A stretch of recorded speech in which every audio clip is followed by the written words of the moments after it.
Почитувани гледачи, добро вечер. Го следите централното издание на Дневникот. Ова се настаните кои го одбележаа денешниот ден.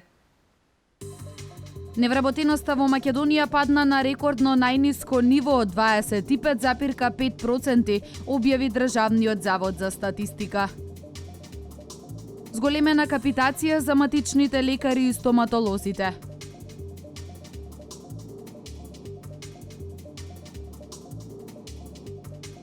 Студентите од Велес на дебата за студентското движење.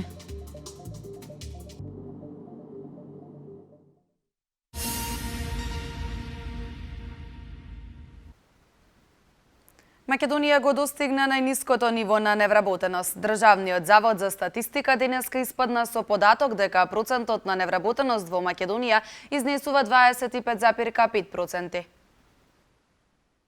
Во третиот квартал на годинава невработеноста во Македонија падна на 25,5%. Според податоците на Државниот завод за статистика, во третото тромесечие од 2015 година активното население во Република Македонија брои 954.610 лица, од кои вработени се 711.380 лица, а 243.230 лица се невработени. Стапката на активност во овој период е 56,9, стапката на вработеност 42,4, додека стапката на невработеност 25,5 јавуваат од Државниот завод за статистика.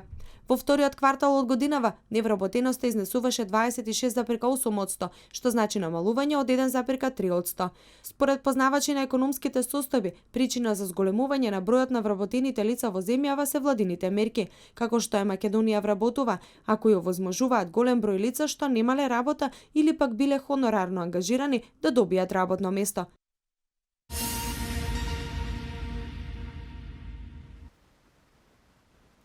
Се зголемува капитацијата на матичните лекари. Наместо 50 денари за еден пациент, лекарите сега ќе земаат по 55.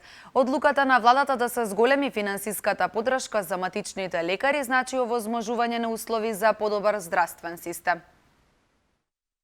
Капитацијата за матичните лекари се зголемува 5 денари. Наместо 50 сега ќе изнесува 55 денари по пациент.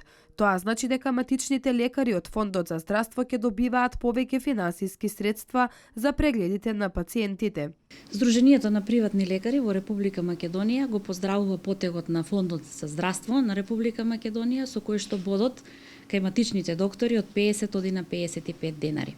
Би сакале да дадеме мала ретроспектива во која што овој капитационен бод не беше поместен од 2011 година, така да ова е вистинска одлука во вистинско време.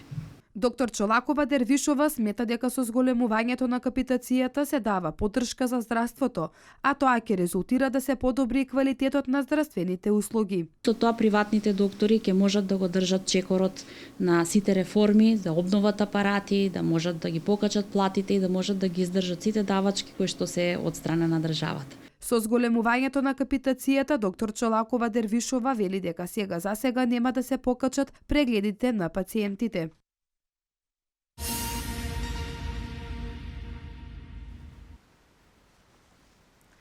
Фондот за здравство донесе одлука и за зголемување на капитацијата за стоматолозите. Ова ќе се реализира од 1 јануари идната година со средства обезбедени од буџетот на Фондот за 2016 година. Од 1 јануари идната година се зголемува капитациониот бод за стоматолозите од 35 на 40 денари. Оваа одлука ја донесе Фондот за здравство по сеопфатна анализа на состојбите во примарното здравство. Средствата се обезбедени од буџетот на Фондот за 2016 година. Во делот на зголемување на капитацијата за стоматолози ќе биде 75,3 милиони денари годишно. Зголемувањето на капитацијата е значително за стоматолозите. Ова значи многу. Не толку во пари и во вредност на тој капитационен бод што од 35 ќе се префрли на 40, дополнително во дискусијата ќе образложам што мислам со ова што го кажувам, меѓутоа значи повеќе во доверба во институциите што го сочинуваат здравствениот систем. Бенефитот од оваа мерка ќе го почувствуваат 1146 тимови на стоматолози, кои што работат во 963 ординации, со кои фондот има склучено договор во 2015 година. Оваа мерка ќе значи и подобрување на стоматолошката здравствена заштита на нашите осигуреници, затоа што сметаме дека матичните стоматолози ќе бидат помотивирани да се грижат за оралното здравје, се вели во соопштението на фондот.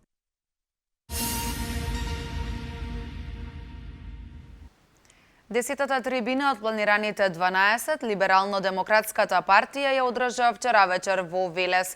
Целта била преку директна комуникација со граѓаните да се слушнат нивните мислења, но и да се промовираат партиските проекти. Од планираните 12 трибини, ЛДП вчера вечер во Велес ја одржа десетата. Целта била да се слушне гласот на народот, но и да се презентираат партиските проекти, со чија реализација би се пронашал излез од политичката криза. За председателот на ЛДП Горан Милевски, решението секако се изборите на 24 април, но она што било многу поважно е како после 25-ти. Нас не треба програма веќе од 25-ти. Новата влада треба да ги превземе јасни чекори со кои што ќе му го подобри животот и стандардот на граѓаните. Ние не дозволуваме да се вадиме на некој друг. Наместо секој млад човек да гледа екзистенција во јавната администрација, да се насочиме кон приватниот сектор и да има еден природен одлив од државната, од јавната администрација кон приватниот сектор, бидејќи тој ќе нуди повеќе можности. Тоа државата вела може да го направи со разни повластици и бенефиции. Своје излагање на трибината имаат Драган Милановски, Зоран Шапорич и Јован Манасиевски. Многу реформи вела дека треба да се реализираат, но сепак најважни за подобрување на економскиот стандард биле оние во делот на економијата. Во рамките на нашиот вкупен економски пакет, еден брз, ургентен пакет за микро, малите и семејни бизниси, кој што може во релативно куси рокови да се реализира и да даде видливи и добри резултати во релативно кус рок. Два столба се на овој проект. Еден е од една страна да се смали притисокот на врз овие фирми од страна на државата и државните органи, значи да им се даде повеќе простор да дишат. Од друга страна, вториот столб е да со низа мерки, пред се со мерки на буџетска поддршка, а и други посредни мерки, кои што ги креира владата и другите државни органи, се даде ветар во грбот на овие фирми. Лидерот Милановски партијата која предводи на следните предвременни парламентарни избори ја гледа во опозицијскиот блок. Вели дека сега не било време за самостоен настап.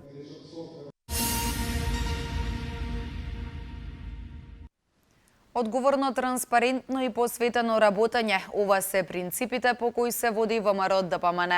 Пред секој избори пред граѓаните да се излезе со програма која содржи проекти со конкретни рокови и средства за нивно реализирање. Со цел отвореност и одржување близо контакт со граѓаните, ВМРО ДПМН организира трибина со граѓаните во понеделник во Велес.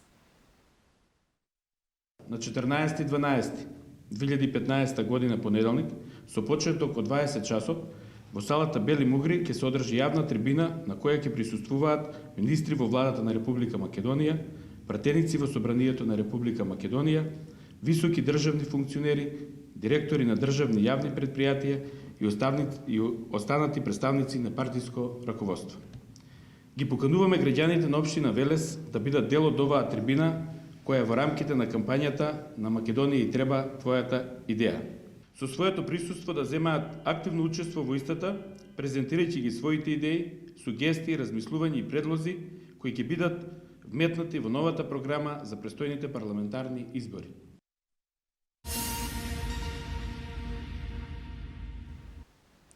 Во организација на студентскиот парламент при Технолошко-техничкиот факултет и Советот на младиот Велес денеска се одржа трибина по повод денот на македонските студенти. Целта на истата беше споделување на информации за историјата на универзитетите. По повод денот на македонските студенти во просториите на Технолошко-техничкиот факултет во Велес се одржа трибина на тема "Корените на образованието се горчливи, но плодовите се сладки". Целта на истата беше споделување на информации за историјата на универзитетите, големите студентски ангажмани, процесите и промените кои произлегуваат од нив. Ќе се обидеме на еден начин да ги запознаеме студентите со некои нешта и со некои аспекти од студентските движења, од развојот на универзитетите во сите историски епохи, но од друга страна да понудиме на инспиративна приказка за студентите за тоа да се обидеме да разбереме дека она што денеска го имаме, слободното образование, вистинското образование, квалитетното образование, не било така и не било од секогаш достапно. Ќе се обидам низ ова академско предавање да им ги приближам сите тие историски премрежија, низ кои големиот број на луѓе, влюбеници во науката, влюбеници во истражувањата, влюбеници во знаењата, минеле низ огромните тешкоти и премрежи за да дојдеме до ова што денеска го имаме. И локалниот младински совет од Штип своето 2-годишно искуство го сподели со студентите. Сакаме да дадеме позитивно искуство и да ги мотивираме младите при општина Велес дека советот на млади е овде за нив, дека постои за нив и дека исто така може многу да ја помогне, да ги реши нивните проблеми и да делува директно или индиректно на сите нивни недоразбирања кои што ги имат во однос на формалното образование или во однос на различни сфери од интерес во животот. Како организатори на денешната трибина, студентскиот парламент и совет на млади сметаат дека со ова ќе се мотивираат студентите и во иднина да вложуваат во своето образование. Целта на денешниот настан, како што споменав покрај одбележувањето на денот на македонските студенти, е и преку успешни примери и приказни сегашните студенти на факултетот да ги мотивираме за нивни понатамошен развој и нормално надоградување во областа на образованието и науката. Младинскиот совет денес проведе анкета која имаше за цел да го слушне гласот на студентот и врз база на тоа ќе се темели понатамошната соработка со студентскиот парламент. Од самиот почеток на работа на советот, како што ветив дека стално ќе идеме тука за да слушнеме гласот на младите, покрај настанот трибина организиран од Советот на млади и од страна на студентскиот парламент, решивме денеска да ги анкетираме сите студенти за да го слушнеме нивниот глас во која област да се фокусираме за понатамошната соработка со студентскиот парламент. Освен трибината, овие две организации изминативе неколку недели одржаа за активности со кои го одбележаа денот на студентите.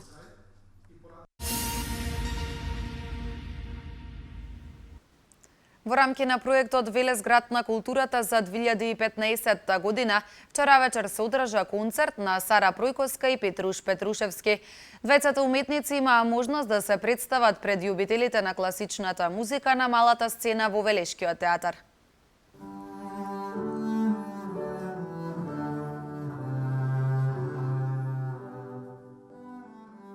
Соработката на Сара Пројковска и Петруш Петрушевски резултира со извонреден музички проект кој вчера вечер за прв пат имаа можност како дел од програмата Велес град на културата да го слушнат љубителите на класичната музика.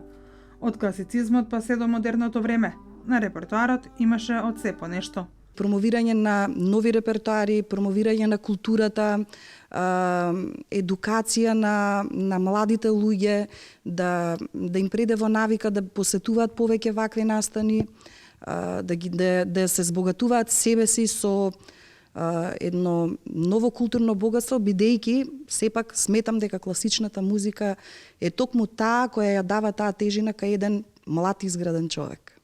За овие двајца уметници ваквите настапи значат сопствено вградување во развојот на македонската култура. Дополнителна желба ни беше овде да настапиме во новиот театар, да ја испробаме новата сала, да видиме каква е акустиката и да видиме како ние ќе се чувствуваме додека музицираме во неа. И можам да кажам дека е многу добра, одлична. Синоќешниот концерт на овие двајца музичари е остварување на желбата за настап во новиот Велешки театар. Пројковска и Петрушевски очекуваат концертната програма која вчера вечер ја отсвирија пред Велешани, да имаат можност да ја отсвират и во предновогодишните денови во други градови пред љубителите на класичната музика.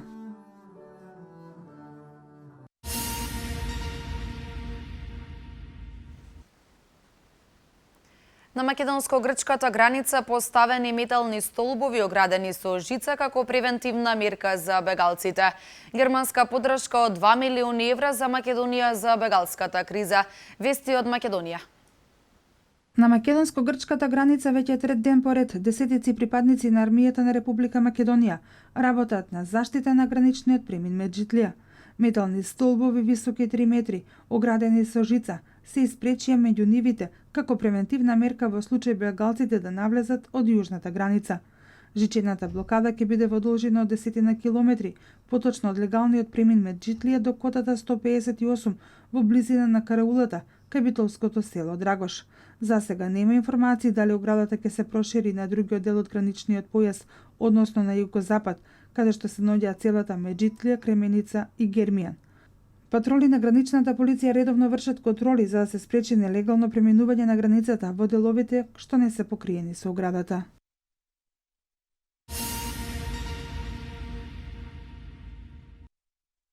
Два милиони евра Германија изставила на располагање на Македонија од август 2015 година за поддршка на земјата во справувањето со кризата со бегалците кои транзитираат низ земјата кон Западна Европа. Помошта беше реализирана со македонски партнери на лице место, а општините и нивните граѓани кои се особено засегнати добија поддршка преку конкретни мерки.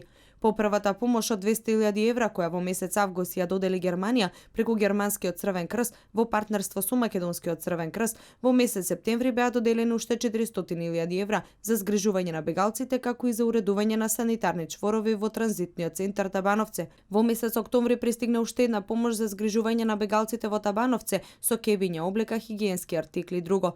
Истиот месец, како што се наведува во соопштението, 500.000 евра се дадени преку УНХЦР за поддршка на локалните структури при справувањето со бегалскиот прилив.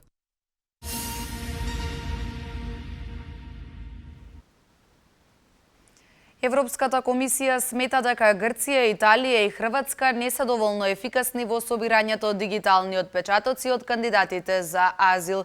Ирак го затвори трговското представништво во Истанбул. Вести од светот. Околу 100 пожарникари учествувале во гаснењето на огнот што избувна во една фабрика во Москва и кој се проширил на 15.000 метри квадратни, при што зафатил петокатница која подоцна се урнела. Пожарникарите успеале да го локализираат пожарот, во кој никој не е повреден, јавува руската агенција ТАСС. Огнот избил во една од поранешните работилници на фабриката, која била претворена во магазин. Тој се проширил на уште 2 петокатници во близина. Се претпоставува дека пожарот бил предизвикан од експлозија на резервоар со бензин. Пламенот можел да се види од неколку километри оддалеченост. Ова е најголемиот пожар што избувнал во Москва во последните 25 години.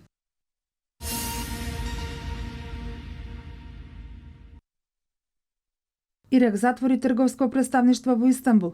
Сите вработени ја напуштиле Турција и се вратиле во Багдад, објавува иранската телевизија. На 4 декември, Турција распореди околу 130 војници со тенкови и артилерија во камп на курдските борци во северен Ирак. Ирак бара Турција неодлучно да ја отстрани војската од неговата територија и соопшти дека Турција ја распоредила војската без знаење и согласност на Багдад, кој ги смета овие дејства за непријателски акт.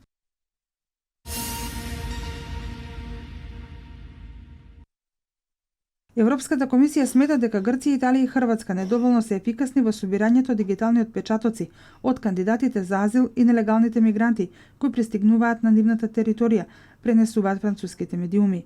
Европската комисија смета дека трите земји не ги применуваат правилно обврските да снимаат отпечатоци од кандидатите за азил и од нелегалните мигранти и во рок од 72 часа да ги предадат во Европскиот систем за автоматизирана идентификација. Според правилата на Европската Унија, земјите во кои кандидатите за азил прво пристигнуваат имаат обврска да ги регистрираат мигрантите и да ги обработат нивните барања. За да им олесни на Грција и Италија, земјите кои најмногу се на удар на вонредниот мигрантски прилив, Европската Унија создаде систем за релокализација што предвидува распоредување на кандидатите за азил во рамки на Европската Унија. Во замена за ова, ЕУ од Грција и Италија бара точна регистрација на кандидатите за азил.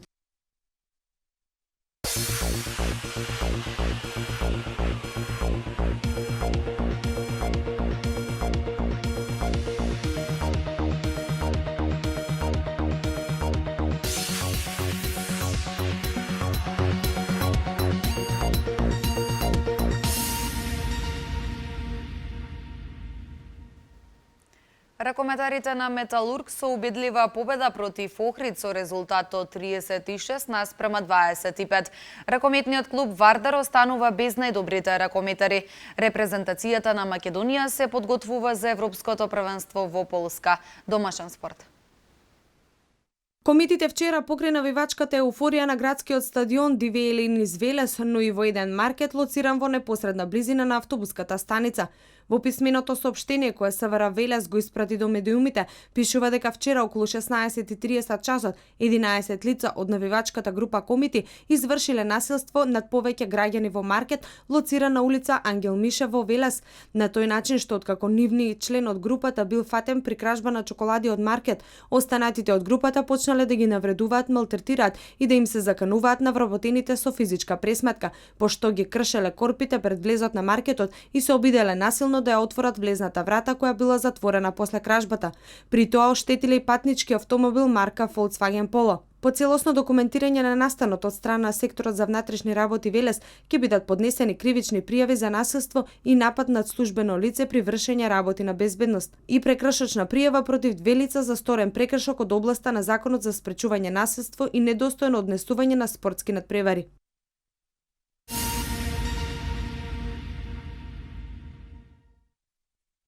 Рекометарите на Металург уште еднаш ја потврдија доминацијата во ракомитната прва лига, задржувајќи го 100% ефект со нова лесна и убедлива победа, овој пат над Охрид изразена со 11 гола разлика, 36:25. Охриѓани дојдоа во автокоманда како второпласирана екипа на табелата со надеж дека ќе успеат да го изненадат големиот фаворит. Тие успешно му парираа на лидерот само во првите 20 на минути, за потоа во финишот од првото полувреме Металург да влезе во серија и на одмор да замине со убедлива предност на домаќините со 21:14. Домашниот состав продолжи во ист стил и во вторите 30 на минути, во кои целосно го контролираше резултатот, за на крајот да триумфира со 11 гола разлика. За одбележување е дека Металург заработи 2 црвени картони, па овој меч пред време го завршија Куковски и Петров.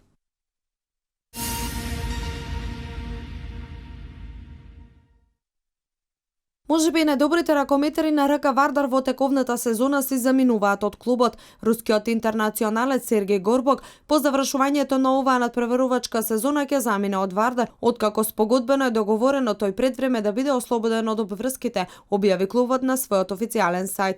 Сергеј Горбок има договор со Вардар до јуни 2017, но ќе си замине на крајот од сезоната. Тој самиот изразил желба да си замине по завршувањето на оваа надпреварувачка сезона, да биде слободен играч, па клубот ќе ја испочитува неговата волја. Од ракометниот клуб Вардар заминуваат и Ален Тоски и Матијаш Брумен.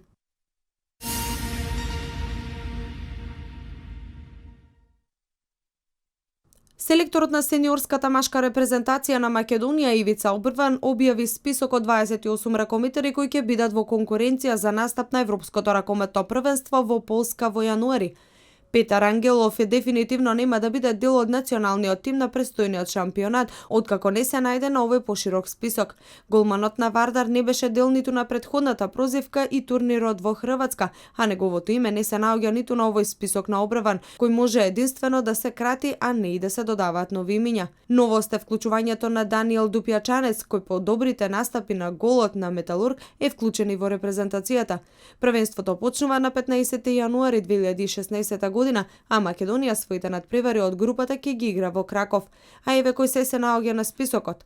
Борко Ристовски, Даниел Дупјачанец, Никола Митревски, Златко Даскаловски, Дејан Манасков, Гоце Олевски, Гоце Георгиевски, Бојан Маџовски, Мартин Велковски, Никола Крстески, Стојан Честоилов, Жарко Пешевски, Никола Марковски, Филип Лазаров, Аце Јовановски, Филип Миркуловски, Наумче Мојсовски, Горан Кузмановски, Никола Стојчевски, Немања Прибак, Кирил Лазаров, Владко Митков, Филип Талевски, Филип Кузмановски, Милодраг Куковски, Велко Марковски, Дарко Димитревски и Стефан Дрогришки.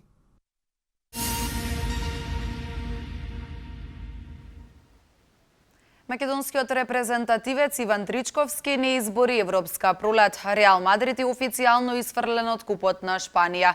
Во продолжение ги гледате вестите од меѓународниот спорт. Единствениот македонски представник во УЕФА Европа Лига, нашиот репрезентативец Иван Тричковски со Легија не избори европска пролет. Полскиот тим со поразот од Наполи од 5:2 во последното коло од групната фаза заврши на 4-то место со 4 бода и со ова доживеа елиминација. Тричковски на овој надпревар доби шанса од клупата за резерви и запиша асистенција за вториот гол на Легија, откако успешно го проигра Приовик во судиското продолжение.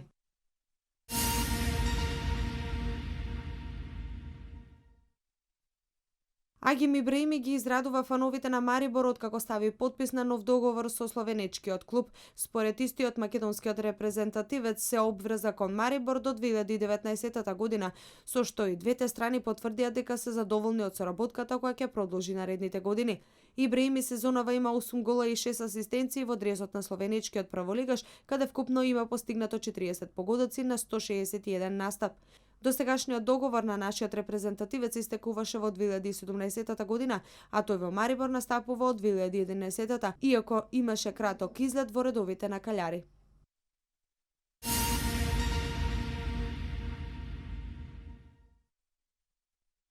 Големиот Реал Мадрид е официјално исфрлен од Купот на Шпанија поради недозволениот настап на Черишев. Иако беше суспендиран, Черишев настапи против Кадис, беше стрелец и на еден од погодоците во победата од 3:1. Реал Мадрид се жалеше дека никој не им кажал дека Черишев има суспензија од периодот кога го носеше дресот на Вилјареал, но тоа не помина кај Шпанската федерација. Шпанската фудбалска федерација ја отфрли жалбата на Реал Мадрид и ги исфрли од Купот на Шпанија. Реал Мадрид не се откажува, најави жалба и на судот за спортска арбитража. Очекувањата се дека и оттаму ќе бидат одбиени.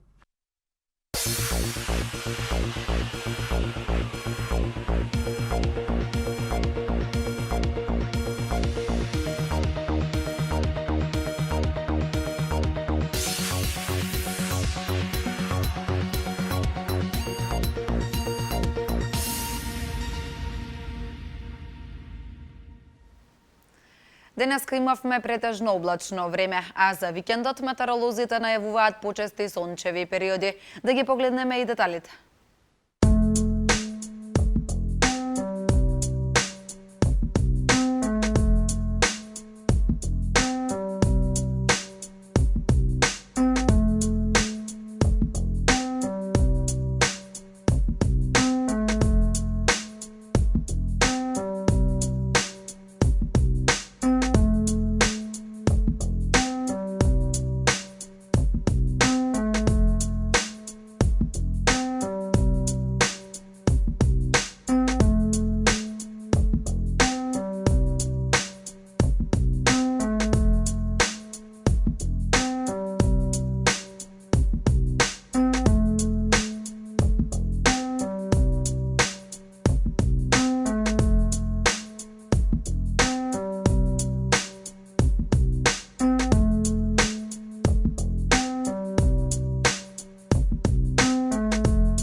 Ова беше последната информација за денес. Ви посакувам пријатна вечер и убав викенд.